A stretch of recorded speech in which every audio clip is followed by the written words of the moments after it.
संतप्त मानस शांत हों, जिनके गुणों के गान में वे बंधमान महान जिन विचरे हमारे ध्यान में।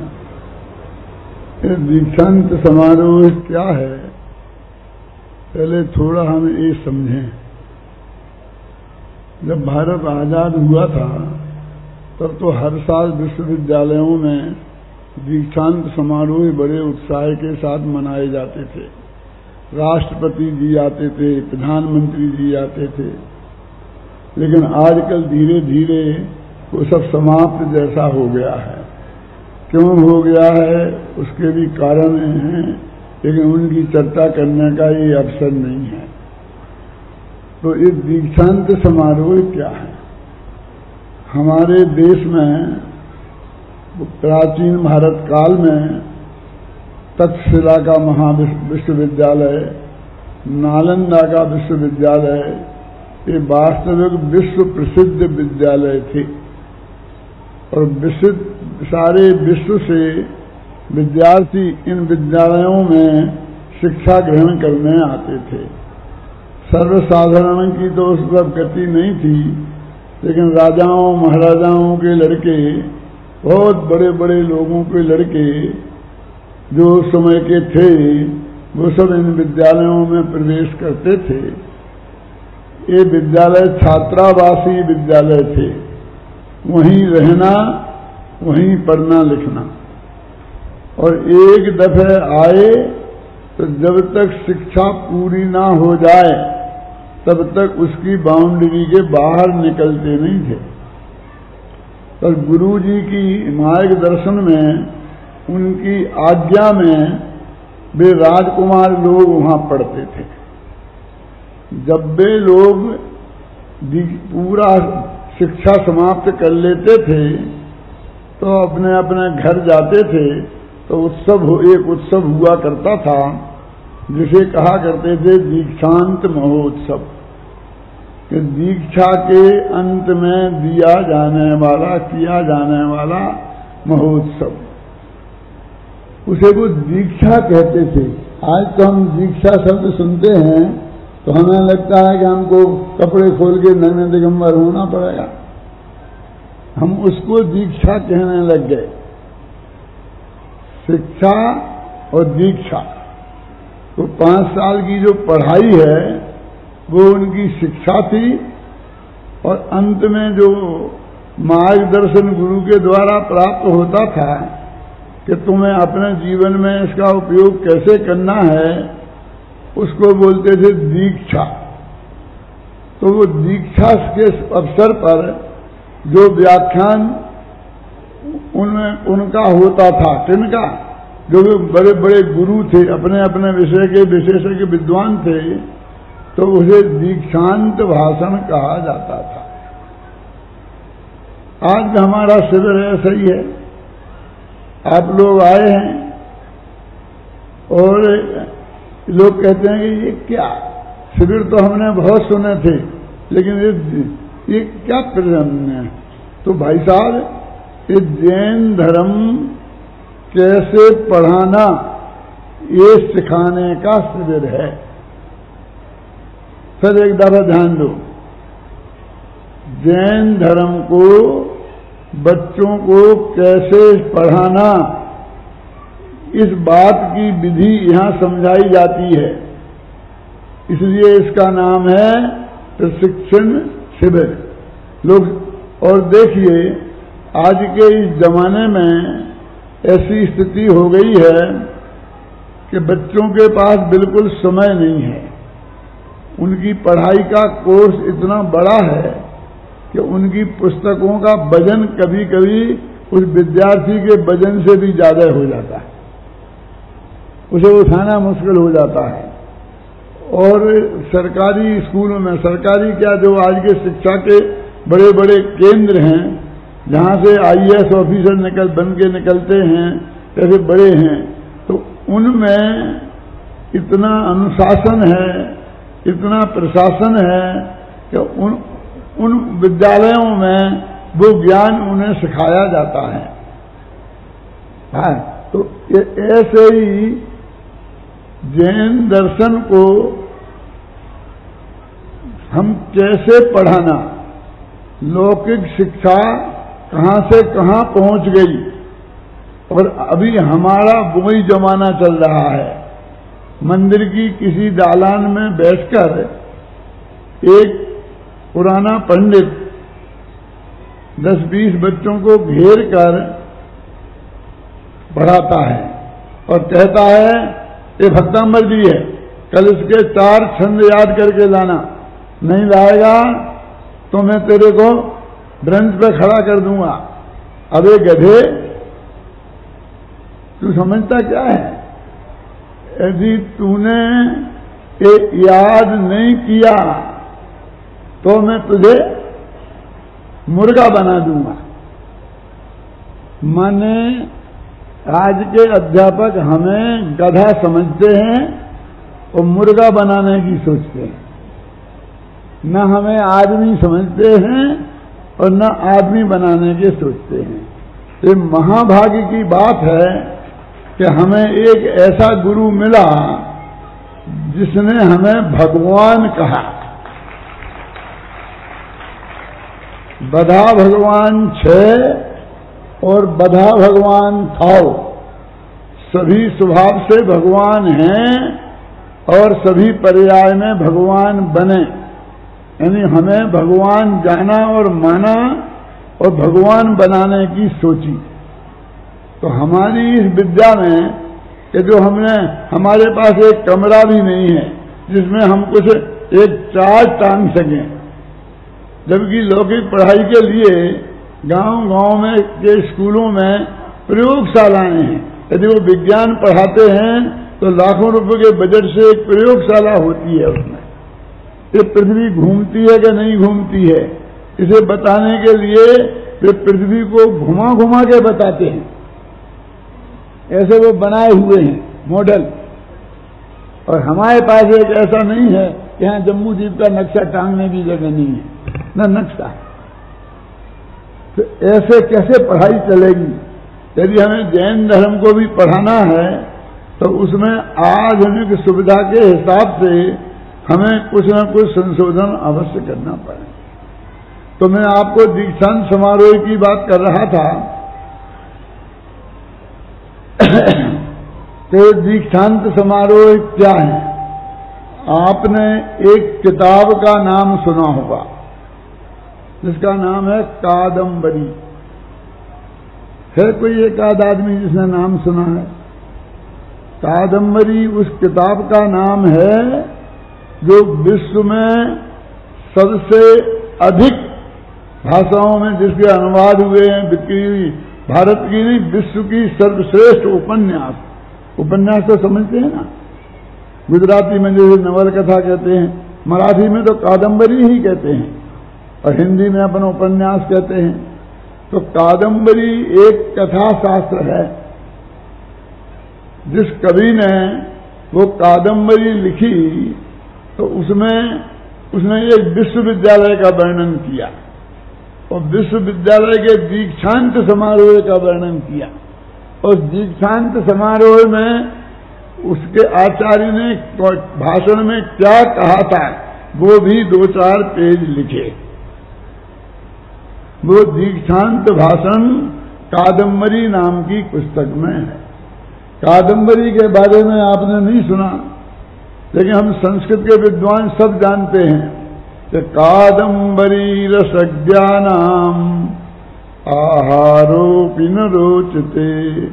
जो कादंबरी का रस जिसे लग जाता है उसे भोजन भी अच्छा नहीं लगता। यदि पढ़ना शुरू कर दे तो जब तक पूरी ना हो जाए तब तक वो खाना नहीं खाता है। माँ बुलाती है, पत्नी बुलाती है, खाना ठंडा हो रहा है कि आता हूं बोलता है, लेकिन आता नहीं। इतनी प्यारी किताब है कि आपको आनंद नहीं आएगा। क्यों? क्योंकि उसमें छोटे छोटे वाक्य, 2 शब्दों का एक वाक्य ऐसे भी हैं और 3 पेज में फुल स्टॉप नहीं आता, इतने बड़े बड़े वाक्य भी हैं। 3 पेज तक पन्ना बदलना तो बहुत दूर की बात है, फुल स्टॉप नहीं आता। सत्यम वद धर्मम चर, ये वाक्य उसी कादंबरी के हैं जो अपन लिख देते ना दीवार पर। वो गुरुजी ने उन विद्यार्थियों से कहा था, सत्यम वद धर्मम चर, सत्य बोलो, धर्म का आचरण करो। ख्याल में आए ना? तो ऐसे स्वाध्यायान मां प्रमद, स्वाध्याय में प्रमाद मत करो। ऐसे छोटे छोटे वाक्य भी हैं और लंबे लंबे वाक्य भी हैं। वो जो क्षत्रिय राजकुमारों की विदाई हो रही है, अब उन्हें जाना है और अपने अपने गांव में, अपने अपने राज्य में प्रशासन का सारा काम उन्हें चलाना है। उनके पिताजी उन्हें राज तिलक करने वाले हैं। तो गुरुजी समझा रहे हैं कि बेटा क्या करना, कर्मचारियों के साथ कैसा व्यवहार करना, कर्मचारी कैसे होते हैं, ये सब बताया प्रदीप जी इसमें। उसमें लिखा है, संहिता भक्षेयु असंहिता नष्टेयु। छोटे छोटे बात। यदि वो कर्मचारी आपस में मिल गए तो तुम्हें खा जाएंगे। संहिता भक्षेयु, संगठन हो गया ना, ये यूनिवर्सिटियों में बन गए थे ना विद्यार्थियों के संगठन, मिलों में मजदूरों के संगठन, और 10-20 साल 25 साल पहले का तुम्हें पता नहीं कितनी हड़तालें, कितना उद्यम, कितना देश बर्बाद होता था। आग, मोटरों में आग लगा देना, ये कर देना, ये कर देना। संहिता भक्षेयु, इस संगठन खड़े हो गए तो सब साफ कर देंगे। एक दिन ऐसा लगता था कि देश का क्या होगा। राष्ट्रपति ने दीक्षांत समारोह में आना इसलिए बंद किया। वो दीक्षांत भाषण में जाते थे और वो लड़के नारे लगाते थे, काले झंडे दिखाते थे, सुनते ही नहीं थे। तो हमने अपनी आंखों से देखा है सब, इसलिए उनने आना ही बंद कर दिया। विश्वविद्यालयों ने दीक्षांत समारोह करना बंद कर दिए। संहिता भक्षेयु और असंहिता, यदि वे असंगठित हुए तो एक दूसरे से लड़ेंगे तो सब कुछ नष्ट कर देंगे। तो हम क्या करें? न संहिता न असंहिता। उन कर्मचारियों को ऐसा संगठित मत होने दो कि वे हमें खा जाएं, और ऐसा असंगठित मत रहने दो कि वे काम ही नहीं हो। ऐसी ऐसी बहुत बातें उसमें हैं। उसे हम बोलते हैं दीक्षांत भाषण। ये कहानी मैंने आपको सिर्फ इसलिए सुनाई कि मैं जो आपको अभी दीक्षांत भाषण में बताऊंगा तो आपको ऐसा नहीं लगे कि ये क्या आत्मा आत्मा की बात करने वाले दादाजी ये क्या कहने लग गए। कि दीक्षांत समारोह में तो यही बताया जाता है कि तुमने 18 दिन में हमने तुम्हें पढ़ाने की कला सिखाई। घबराने की बात नहीं है। कहीं बैठकर आप पढ़ाएं तो आपको ये चिंता करने की जरूरत नहीं है कि यहाँ बहुत बड़े बड़े पंडित हैं और मैं तो 18 दिन का पंडित और बाल बोध पाठमालाएं से पढ़ी हैं, तो मैं कैसे पढ़ाऊंगा? ये मेरे से बहस करेंगे तो मैं इनसे कैसे लड़ूंगा? घबराने की जरूरत नहीं है। आपके पास जो सर्टिफिकेट है तो बाल बोध पाठमालाएं, विद्या विज्ञान पाठमालाएं पढ़ाने का सर्टिफिकेट है। आप उसके विशेषज्ञ हैं और उसमें आपकी बराबरी बड़े से बड़ा पंडित नहीं कर सकता। उनसे पूछना कि पंडित जी मूल्यांकन प्रश्नोत्तर में और पूर्व पाठ मूल्यांकन प्रश्नोत्तर में क्या अंतर है? पंडित जी को दिन में ताले दिखने में आए, कुछ पता नहीं है उन्हें।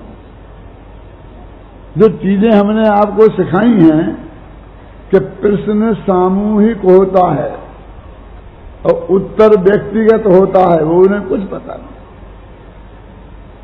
अभी आपको परीक्षा का रिजल्ट सुनाया जाएगा, जानबूझकर अभी तक नहीं सुनाया है, क्योंकि अभी जो फर्स्ट क्लास फर्स्ट आए हैं उनके नाम आ जाएंगे तो वे उचकना शुरू कर देंगे, तो मेरा व्याख्यान नहीं सुनेंगे।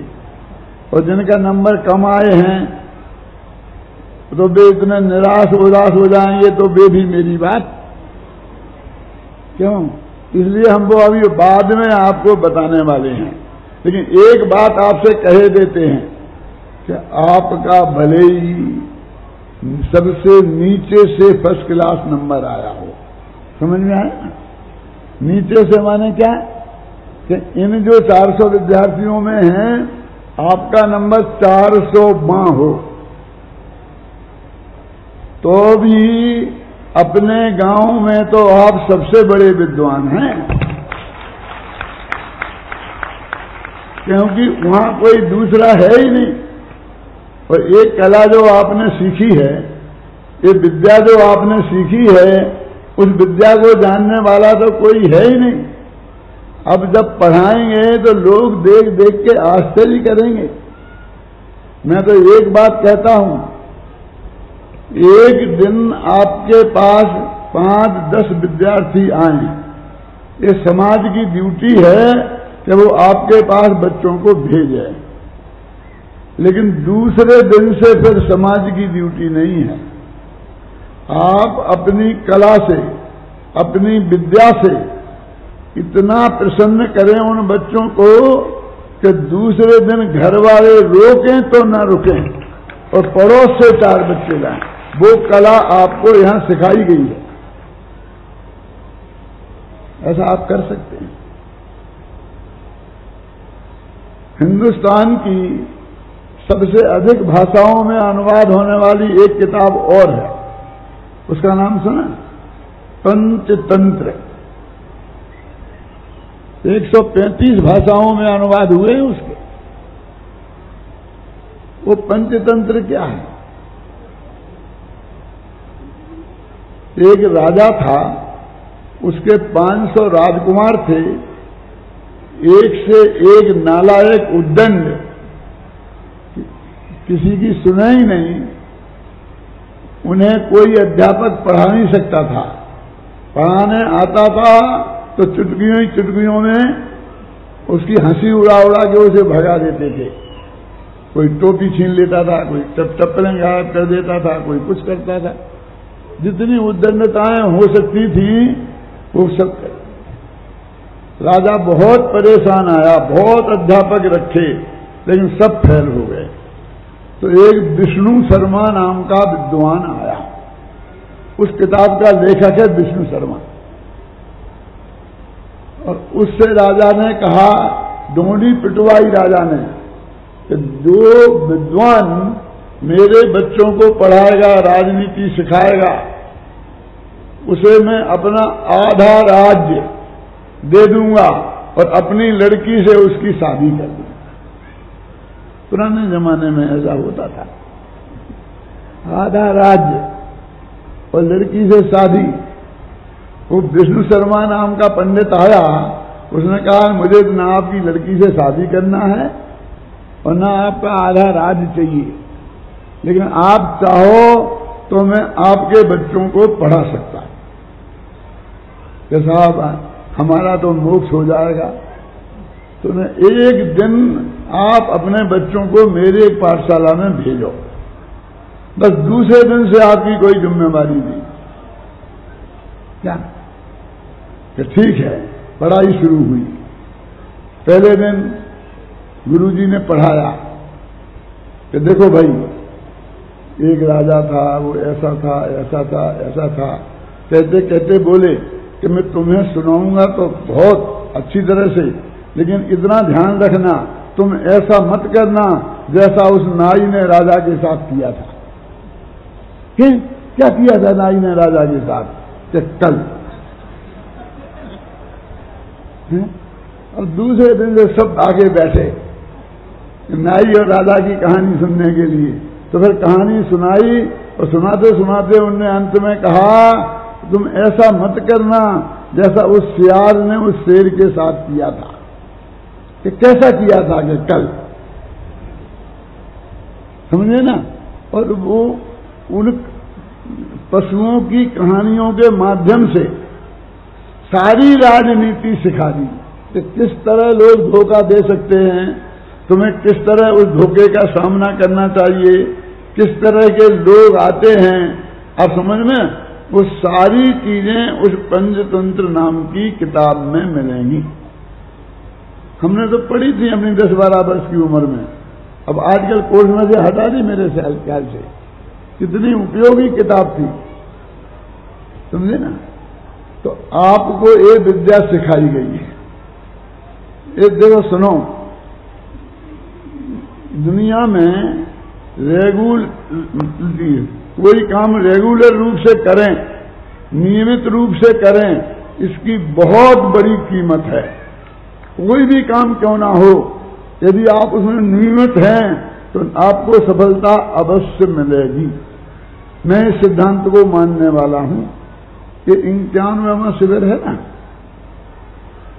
50 दिन में ऐसी ही गर्मी में ये 50 शिविर लगे हैं, इंटीरियर में भी लगे हैं। और मैं बीमार भी बहुत रहा, मेरा हार्ट के ऑपरेशन हुए और कितने कितने हुए, क्या बताऊं। लेकिन एक व्यक्ति ऐसा है जो इन है पहले शिविर से लेके 91वें शिविर तक, आदि से लेके अंत तक प्रतिदिन हाजिर था। उसका नाम है पंडित हुकुमचंद।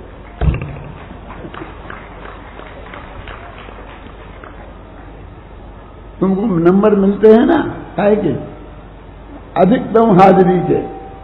और हमारी यूनिवर्सिटी ने नियम बना रखा है 75% हाजिरी होगी तो तुम्हें परीक्षा में बैठने दिया जाएगा। माने 25 दिन तुम अनुपस्थित रह सकते हो। ये तो यूनिवर्सिटी अपनी तरफ से कहती है। वाह, अनुपस्थित रहना सिखाती है कि उपस्थित होना?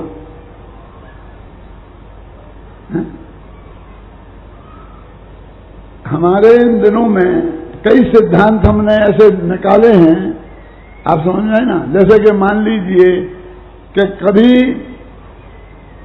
हाजिरी नाम लेके नहीं भूल लेना। अब इसमें क्या दम है? नंबर देना हर एक को। जेल में नंबर दिए जाते हैं ना, कैदी नंबर 1, कैदी नंबर 2। आपका नंबर यहां हो गए। अब आप क्या होता है, सामने होशियार लड़के बैठते हैं और बीच बीच में बहुत बोलते हैं। अध्यापक उन्हीं में रम जाता है, उन्हीं से पूछता है, उन्हीं से उत्तर लेता है, आगे बढ़ जाता है। पीछे के 80% विद्यार्थी शांति से बैठे रहते हैं। तुम वो नंबर से हाजिरी लो और नंबर से ही पूछो। किसने पूछा? सामूहिक। फिर 28 नंबर बोलो, 25 नंबर बोलो। और उसमें भी ध्यान रखो रिपीटिशन ना हो। तो कैसे ध्यान रखोगे कि 1 से शुरू करो 10 तक, फिर 19 से शुरू करो, 19, 18, 17 उल्टे। अपने दिमाग में एक प्लानिंग कर लो और उस प्लानिंग से तुम पूछो। विद्यार्थियों को तो मालूम नहीं है। विद्यार्थी बहुत होशियार होते हैं, 2-3 दिन में समझ जाएंगे कि गुरुजी कैसे पूछते हैं। फिर रोजाना नया प्लानिंग बनाओ। मतलब किसी को वो निश्चिंत होकर मत बैठने दो। फालतू दिमाग शैतान का है। उसे 24 घंटा ये चिंता रहनी चाहिए कि अभी भी मेरे से गुरुजी पूछेंगे, कभी भी मेरा नंबर आ सकता है। वो जवाब दे तो दूसरे से पूछो, इसने सही जवाब दिया कि नहीं। उससे पूछो, इसने सही जवाब दिया कि नहीं, कि हाँ दिया, कि क्या दिया, ये पूछो। इस तरह से आप घुमाते रहोगे तो 1 सेकंड की फुर्सत विद्यार्थियों को नहीं मिलेगी और आपने जो पाठ पढ़ाया है वो वहीं याद हो जाएगा। हम लोगों ने आपको, हमारे अध्यापकों ने आपको ऐसा बताया है कि अभी इसी समय कठिन से कठिन परिभाषा हम आपको याद करा दें। घर से याद करके लाना, इस भरोसे काम नहीं चलेगा पाठशाला में, क्यों घर पे तो स्कूल में सरकारी पढ़ाई में इतना काम दिया जाता है कि बेचारे बच्चों को फुर्सत ही नहीं है। घर के भरोसे नहीं, हमने अपनी पाठशाला में ही पढ़ा देंगे, वहीं पूरा पाठ याद करा देंगे। एक कला आपको सिखाई गई है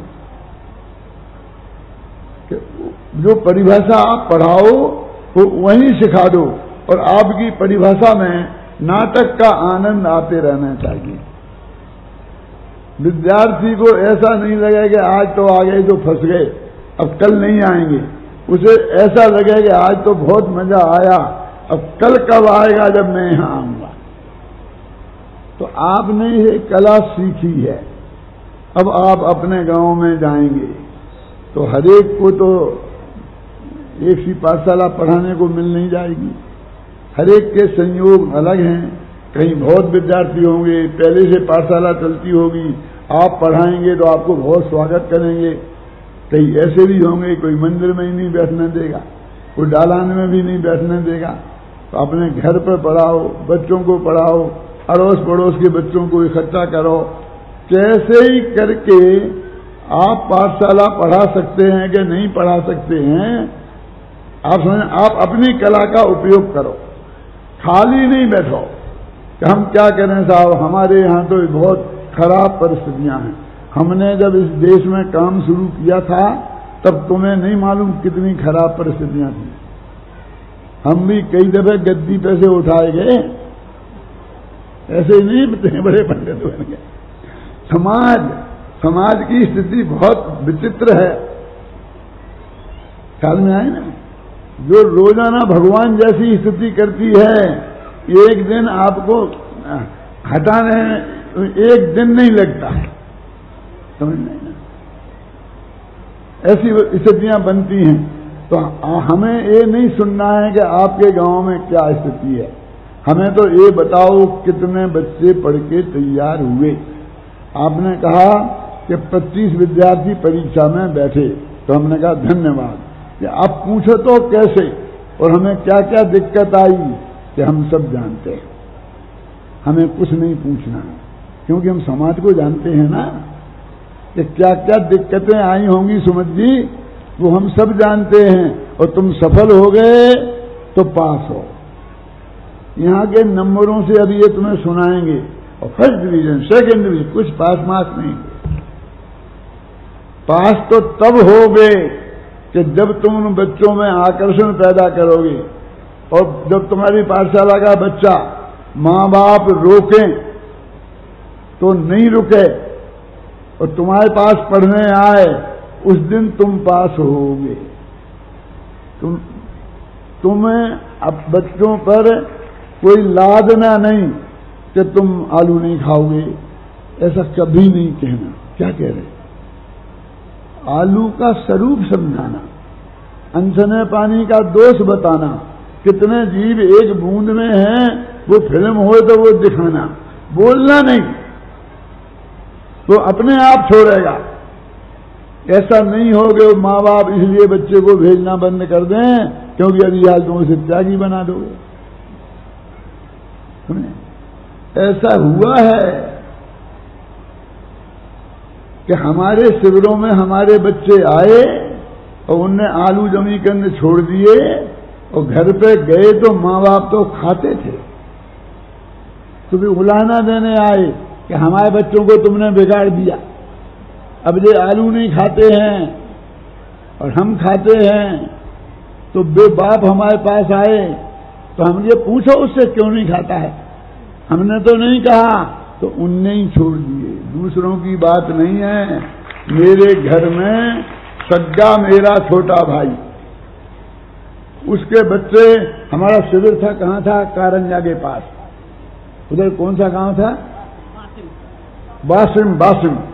तो हम बासिम में जा रहे थे तो अजमेर स्टेशन से निकले, तो मेरा छोटा भाई मिलने आया, दोनों डॉक्टर नहीं थे, उनके बच्चे भी पास में आए। तो बस बच्चे तो जबरदस्ती घुस गए गाड़ी में, ओके हम तो जाएंगे ताऊ जी के साथ, उन्हें कपड़े नहीं है, ये नहीं है, ये नहीं है, चले गए हमारे साथ। हमने नए कपड़े खरीदे, सब वो हमारे पास गए, वो पड़े, वो 20 दिन तक पढ़ करके उन्होंने सब छोड़ दिया। और घर में आए, हम ये नहीं खाएंगे, हम ये नहीं खाएंगे, ये नहीं खाएंगे। तो हमारे भाई को भी छोड़ना पड़ा, फिर उनको भी छोड़ना पड़ा। घर की बात बता रहा। अब आप कहते हो क्या बात, इतना दिन आपने इतने लोगों को तैयार किया, 80-82 वर्ष के हो गए, अभी आप ही डटे हो और नए लोगों को दो ना कुछ चांस, जैसे हम जबरदस्ती डटे हों। अरे भैया, कौन मिलता है सेवा करने के लिए? मैं कहता हूं अभी हाल उसे मैं राज तिलक करता हूं।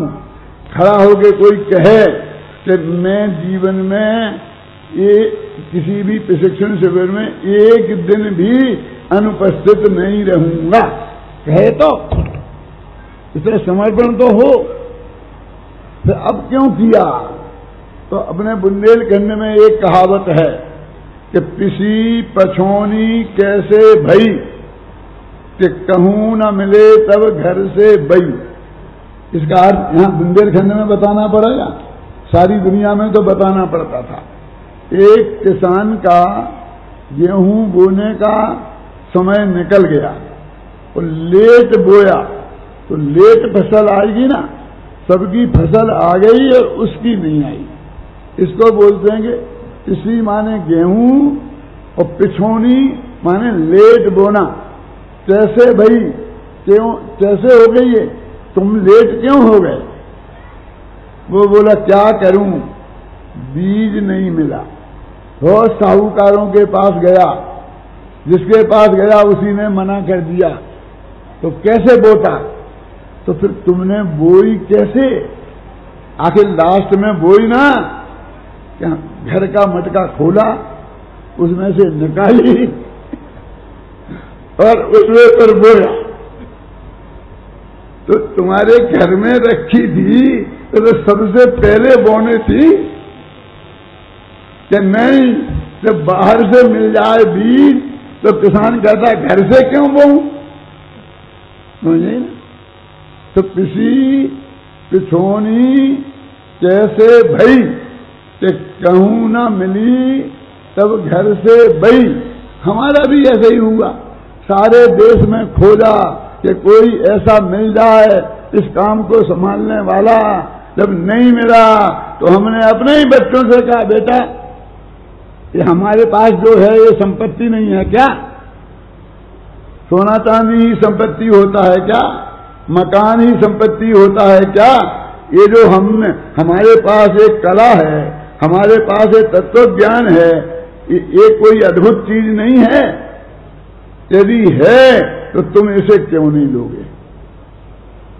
तुम्हें इस क्षेत्र में आना पड़ेगा, तुम्हें ये रहना पड़ेगा, तब जो हमारे बच्चे, ये धंधा है, जवाहरात का धंधा है। तो 20 दिन को छोड़ के आ गए ये अध्यात्म है, और सुबह 7 बजे से लेकर 11 बजे तक इसी धूप मैदान में रहता है, रात को सोते वक्त आता है हमारे पास। तो रेगुलर रह के ऐसी मेहनत करके आप लोग आइए, आप सबको आमंत्रण है। इतनी सीटें कहां से बनाओगे तुम? कहां से कहते हो? देश में 1.25 अरब आदमी हैं, कितना बड़ा देश है, कितना बड़ा समाज है। इस समाज में काम करने के लिए कितनी जगह है डॉक्टरों की, कि बहुत डॉक्टर हो गए, बहुत कहां हो गए। एक खनिया थाने में हमें एक इंजेक्शन लगाने वाला नहीं मिला। खनिया थाना इतना बड़ा गांव, और यहां एक इंजेक्शन लगाने वाला नहीं मिला, उसके लिए हमें झांसी भागना पड़ा। ऐसे इतने बड़े बड़े गांव खाली पड़े हैं जहां विद्वानों की तीव्र आवश्यकता है। कि तुम तो चांस में, अरे चांस दिया नहीं जाता है बेटा, चांस लिया जाता है। सारा देश पड़ा है ना, किसी भी गांव को पकड़ लो और उस गांव में अपना काम शुरू कर दो, और आज नहीं तो कल आपका है। तो आपने एक कला यहां सीख ली है, अब आपको जाकर के इसमें फर्क है। जब अखाड़े में पहलवान अपने शिष्य को पहलवानी सिखाता है ना, तो कई दफे वो अपने शिष्य से ही हार जाता है, और शिष्य को दाव बताता है, तू ऐसा दाव लगा, और ऐसा दाव लगा के उसे पटक देता है ना। फिर वही गुरुजी फिर सिखाते हैं, बार बार सिखाते हैं, उसे भ्रम हो जाता है कि मैं तो गुरु को 3 दफे पटक दिया, जबकि गुरु अपने आप गिरे हैं तुझे सिखाने के लिए। कहना है तुझे सिखाने के लिए गिरे हैं। फिर जब तू पहलवान बनकर के भारत केसरी के दंगल में जाएगा, तो सामने जो तेरे को आएगा वो गुरु जैसा तेरे को नहीं जिताएगा, उसका बस चलेगा तो तेरे हाथ पैर तोड़ देगा। वो लड़ाई असली लड़ाई है। अभी तक आपको गुरु शिष्य की लड़ाई लड़नी पड़ी, आपने पढ़ाने खड़े हो गए और आपके 10 साथी विद्यार्थी बन गए। क्या असली बच्चे तुम्हारे पास कहां थे? हमने पहले प्रयोग किया था असली बच्चों पर, लेकिन वो बहुत कठिन होता था, क्योंकि वे असली बच्चे इतने कहां मिले। इसलिए हमको ये बताना पड़ा, आप एक अध्यापक पढ़ाता है, 10 विद्यार्थी पढ़ते हैं, फिर दूसरा पढ़ाता है, वे भी पढ़ते हैं, तो नकली विद्यार्थी हैं, असली नहीं है। असली विद्यार्थी को पढ़ाओगे तो कैसी प्रॉब्लम आएगी, है ना। यहां गुरु से सीखा है, जब पाकिस्तान के बॉर्डर पे जाओगे और वहां लड़ाई लड़नी पड़ेगी, तो वो सिखाने वाली नकली लड़ाई नहीं होगी। अभी तुम्हें उस युद्ध के मैदान में जाना है, अब असली लड़ाई में उतरना है। आज तक गुरु की शरण में सीखने के लिए तुमने लड़ाई लड़ी है, और अब तुम्हें असली लड़ाई में जाना है। अपने माथे को एकदम ठंडा रखकर, बर्फ की पट्टी बांधकर, एकदम शांति से इस तत्व ज्ञान को जन जन तक पहुंचाना, ये आपका काम है। यदि आप इस काम में सफल हुए तो आप पास हुए, और तभी हम पास होंगे। आप सफल हुए हो, गांव गांव में पाठशालाएं खुल गई, चलने लगी, इसलिए हमारे ये शिविर सफल हुए हैं, इसलिए हम सफल हुए हैं। इसलिए तुम्हारी इज्जत के साथ हमारी इज्जत लगी हुई है। आप गंभीरता से देखो, अभी आपकी कॉपियां का रिजल्ट बताया जाएगा। हमारे पास ऐसा धर्म कांटा नहीं है कि हम गारंटी से कह सकें कि आपके नंबर जितने हमने दिए हैं उतने ही थे। हो सकता है उसे ज्यादा अच्छे आ जाए, हो सकता है उससे कम हो सकता है आपका साथी ज्यादा नंबर पा गया हो और वो आपसे कम होशियार हो, ऐसा भी हो सकता है, क्योंकि हमारे पास धर्म कांटा नहीं है। फिर भी हमने जांचने के भी बहुत नियम बनाए हैं। गवर्नमेंट के जो बोर्ड के नियम होते हैं ना, उनसे भी कठिन नियम बनाए हैं।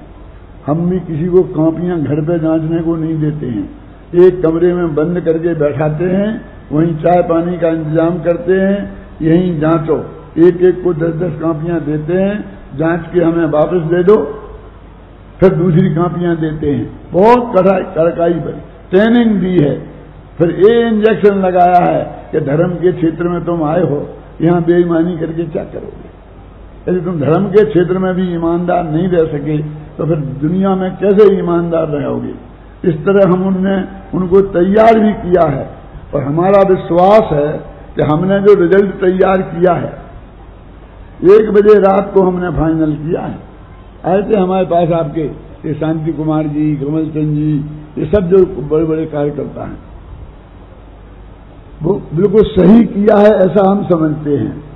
फिर भी यदि कुछ अन्याय हो गया हो तो आपके साथ नहीं हुआ है, वो कागज के टुकड़े में हुआ है।